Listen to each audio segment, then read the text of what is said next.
Okay, you're going to need a drill, 7/32 drill bit, hole puncher, a blade, flathead screwdriver, Chicago screws, or at Lowe's they are called a threaded post with screw, aluminum 3/16 post. Gonna need 12 of them. You're gonna need a male end with the screw made in button snap. Gonna need 2 of those. You're gonna need some 1-inch nylon strap, same stuff like on your kayak seats.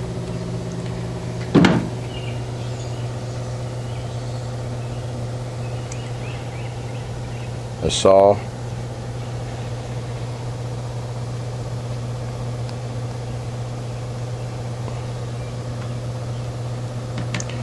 and then you're going to need a piece of this. I took a picture of it. It's at Lowe's as well. It's Flexco 4-foot black Dahlia vinyl. It's $1.85. It's like a 4-foot section of it. I just got my phone. I've already cut it, some of it. Probably do about 10 of these out of it. And that should do it.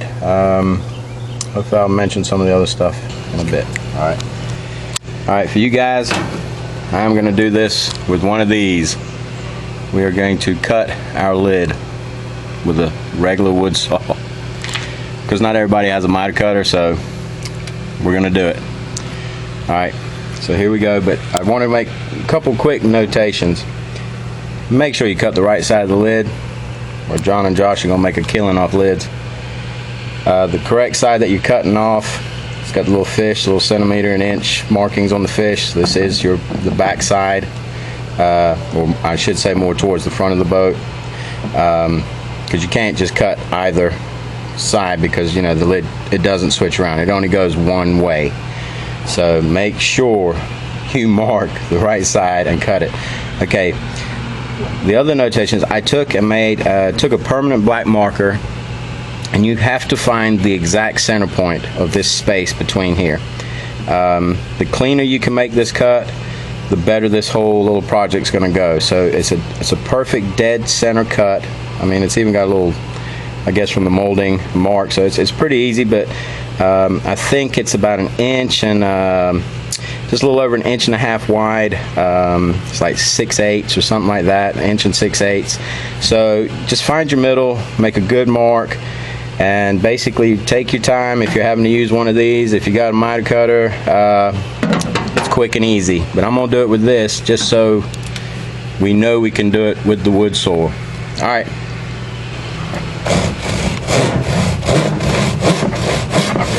Hey, success. Man, it actually worked really good. You just need to take your time and make a real clean cut.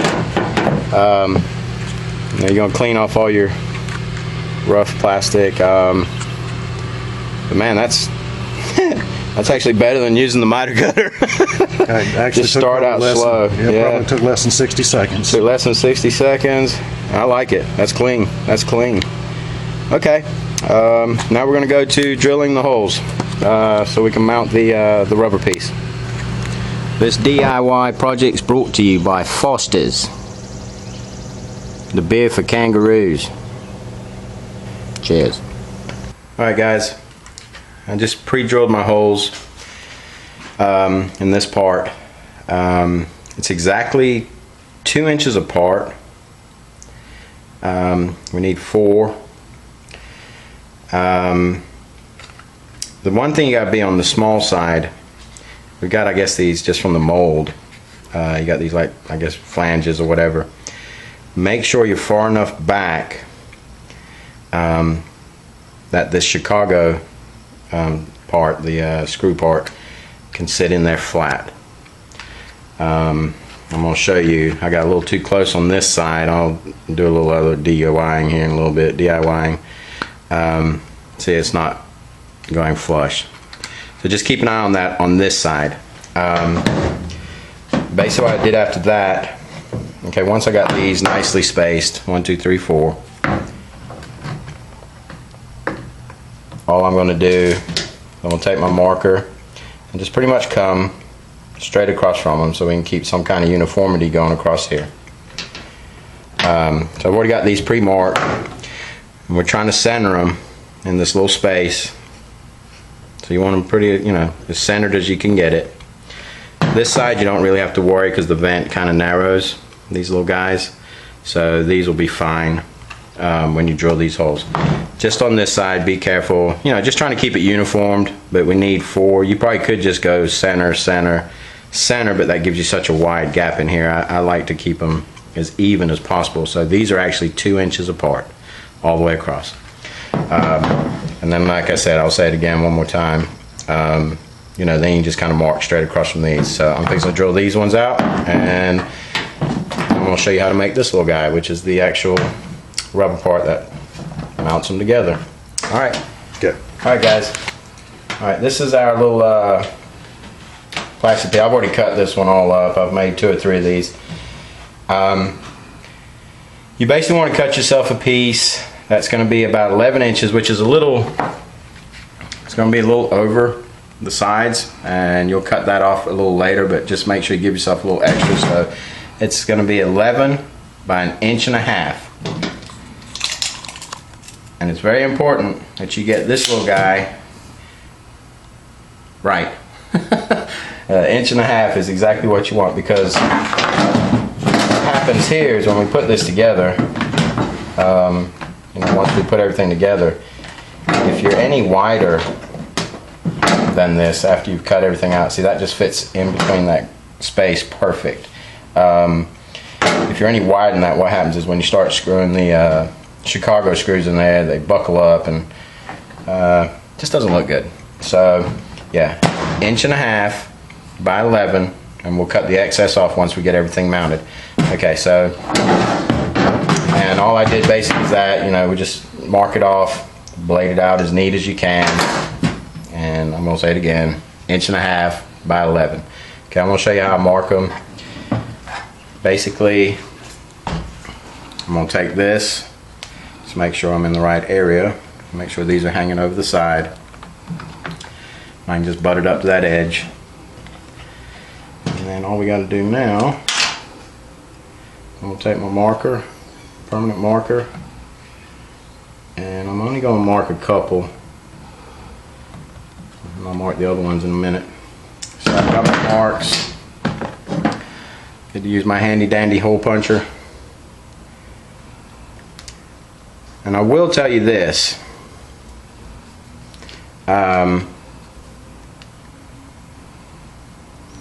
When you mark these, try and be as precise as possible.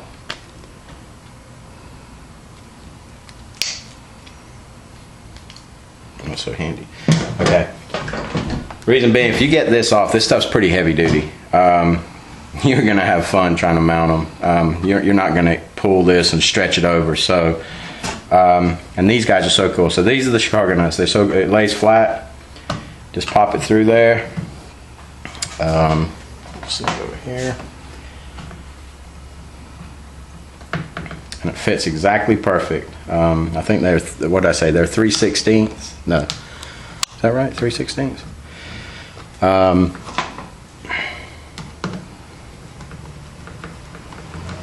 Just snug it down, and it's perfect. I mean, they fit like a glove. So basically, you know, so I'm gonna do the rest, and I'll show you the rest in a minute.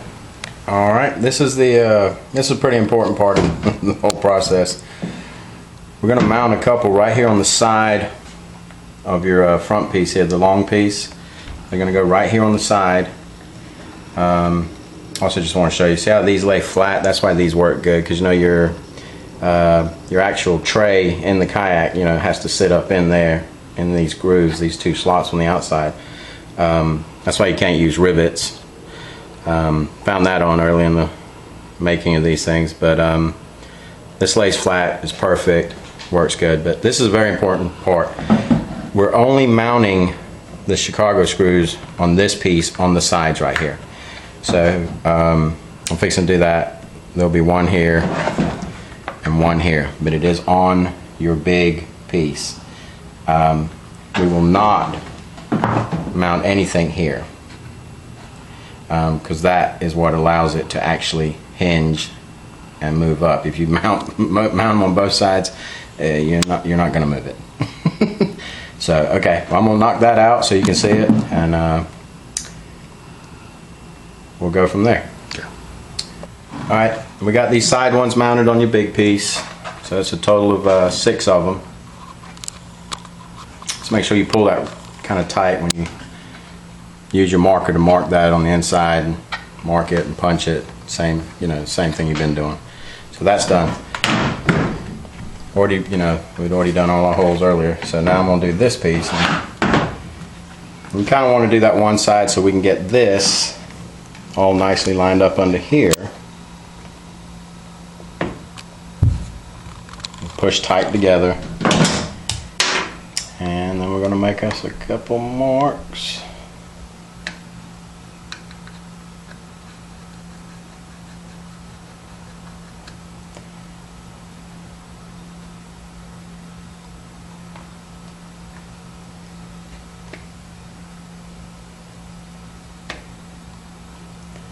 And finally number 4. Alright, so just remember, we're not going to put any on this small piece on the side, because that's what allows that to release right there. Alright, I'm going to get these mounted. Be back. Alright, we got this side mounted. Now we're hinging, and that'll loosen up over time a little bit, but it works fine. It's good. You can kind of see why we don't put one here, because that's what allows it to hinge.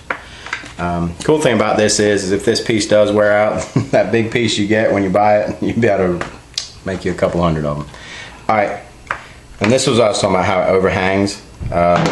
All we're going to do here now, without cutting ourselves, just going to take our blade and we're going to cut it off even. Alright, the hinge is made. Now we go to the Kayak, and I'm going to show you how we're going to mount. Earlier I was talking about getting some of this 1-inch the nylon strapping. You'll probably cut yourself 2 pieces. I believe it's 7 inches. This is the part where you kind of got to have a few tools handy. You got to have your snaps. I already made a couple up. Base that 7-inch piece. I've got it finishing about 5 inches long, so I've got the other 2 inches folded under, so I got like a little bit to grab onto when I unsnap it, because this is going to mount right here on this part, and then it's going to snap to your kayak. I was also thinking you could probably, if you can get someone to sew Velcro and you can get that double-sided with the tape, but I just don't think it's going to hold well enough. That's why I like this way. And this is nothing more than just a button snap. You can buy these cheap little kits. This is actually a pair of vice grips, and it's like a little vice plier attachment grip. Comes with the little pieces. Even comes with a few snaps and stuff. I have a real heavy duty one at my shop, but I found this just to kind of, I'm almost positive somewhere like Arbor Freight might carry it. I haven't checked Lowe's or maybe Home Depot if they've got like a little cheap one, to do these snaps. But this one I know is like less than probably 10 bucks, and I bet if Arbor Freight's got it, it's probably 5 bucks or something like that. But the little pieces just mount on the ply grip, and you can make these snaps just like this. And all you're gonna do is fold it, punch, and then use your snap and snap your one on there. We're gonna mount this. This is already pre-made. We're gonna mount these guys, one here and one here. And it's actually kind of cool because you can just use this kind of part of the measuring board. Oh yeah, by the way, when you if you actually use this measuring board, I've never used mine. And if you actually use it, you've lost about 1/8 of an inch, by the way, when you cut it. So don't get any tournaments relying on this. But yeah, it slides right in there just like that. So I'm gonna drill a hole right there, and I'm gonna use another one of these Chicago screws and just mount these right here. And then I'll show you how we mount the boat. So we'll be back in a second, but pretty much it's just gonna mount right there. It just butts up right against that the back part of your measuring. All right, pretty much done the home stretch. Mounted these, got my 2 straps. You can go ahead and take the regular, take these guys off, get them out of the way. And you're gonna take this guy, which is the screw snap. I really don't know where to tell you to get these. I own a shop, so you know I can order them. I think somewhere maybe like West Marine might sell this, or you might be able to go by your local upholstery shop or someone like that, maybe a marine upholstery shop. I know those guys would have them. Might have to get something like that online, but it's basically the snap part. It actually has the screw mounted in it. But all you're doing now, this is the fun part, you get to drill this into your boat. You're just going to line it up basically, find your line where you got a nice amount of tension, and you're just going to mount that right there. I'm not going to do this boat, but yeah, we're just going to mount it. You're going to mount that there, and then basically all you're going to do is snap both your sides down, and you are ready to roll. You know, you can leave, there you go. You want to come around this way, you know. So you can imagine if that end snapped down, you got your hinge, and then just keep this one on here to lock her down. But that's it. Yo Crazy Lid DIY done.